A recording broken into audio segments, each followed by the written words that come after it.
नसीमुद्दीन सिद्दीकी ने फिर लगाई दहाड़, बताया अपना नया सियासी प्लान। चंद्रशेखर के साथ जाएंगे या अपनी नई पार्टी बनाएंगे, सब कुछ हुआ साफ। बांदा की गलियों से निकलकर नसीमुद्दीन कैसे बने यूपी की राजनीति के चाणक्य, जानकर होगी हैरानी। नसीमुद्दीन ने सिस्टम सेट करने की ठानी। उत्तर प्रदेश की सियासत में एक बार फिर से नसीमुद्दीन सिद्दीकी ने हलचल पैदा कर दी है। वहीं नसीमुद्दीन सिद्दीकी जो कभी मायावती के सबसे भरोसेमंद चेहरों में गिने जाते थे, फिर कांग्रेस में आए और अब कांग्रेस से भी इस्तीफा देकर खुलकर बोलने लगे हैं। इस बार उनकी आवाज सिर्फ पार्टी छोड़ने तक सीमित नहीं रही, बल्कि सीधे सिस्टम, राजनीति और समाज के हालात पर सवाल खड़े कर रही है। एक निजी चैनल के पॉडकास्ट में नसीमुद्दीन ने जो कहा, उसने सियासी गलियारों में नई बहस छिड़ दी है। सिर्फ यही नहीं, उन्होंने अपनी नई पारी को लेकर भी बड़ा खुलासा किया है, जिसने सियासी गलियारों में तूफान सा ला दिया है। क्या कुछ कहा है, चलिए सब आपको बताते हैं। दरअसल एक पॉडकास्ट में नसीमुद्दीन सिद्दीकी ने साफ शब्दों में कहा कि जो लोग खुद को सेकुलर कहते हैं, उन्हें जातिवाद और सांप्रदायिकता के खिलाफ एकजुट होना होगा। उन्होंने कहा कि मॉब लिंचिंग की वजह से मुसलमानों ने गाय पालना तक छोड़ दिया है। मेरठ में माँ बेटी के साथ क्या हुआ, सोनभद्र और हाथरस में दलित पिछड़ों के साथ जो हुआ, वो किसी से छिपा नहीं है। उनका सवाल सीधा था कि जब सब पिट चुके तब शंकराचार्य जी का नंबर क्यों आता है। नसीमुद्दीन की ये बातें सीधे उसे राजनीति पर वार करती है, जो चुनिंदा मुद्दों पर ही आवाज उठाती है।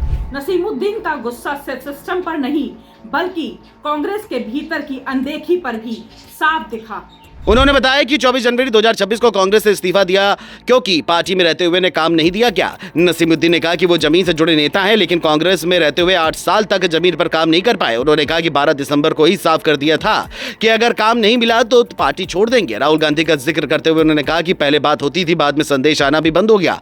प्रियंका गांधी के करीबियों पर भी उन्होंने सवाल खड़े किया और कहा कि मई से दिक्कतें शुरू हुई। इसके साथ ही नसीमुद्दीन ने मायावती के खुलकर तारीफ। उन्होंने कहा कि बहन मायावती को उन्होंने सगे भाई से भी ज्यादा माना। बाबा साहब अम्बेडकर और काशीराम को याद करते हुए कहा कि काशीराम जैसा नेता उन्होंने अपनी जिंदगी में नहीं देखा। उन्होंने बताया कि काशीराम ने ही उन्हें पहली बार विधानसभा चुनाव लड़वाया था, उस सीट से जहां महज 7% मुस्लिम वोट थे, और फिर भी वे जीत गए थे। ये बात दिखाती है कि नसीमुद्दीन खुद सिर्फ एक वर्ग का नेता नहीं, बल्कि सामाजिक संतुलन का चेहरा मानते हैं। अब सबसे बड़ा सवाल यही है कि नसीमुद्दीन सिद्दीकी आगे क्या करेंगे। उन्होंने साफ कहा कि अभी किसी पार्टी में जाने का फैसला नहीं हुआ।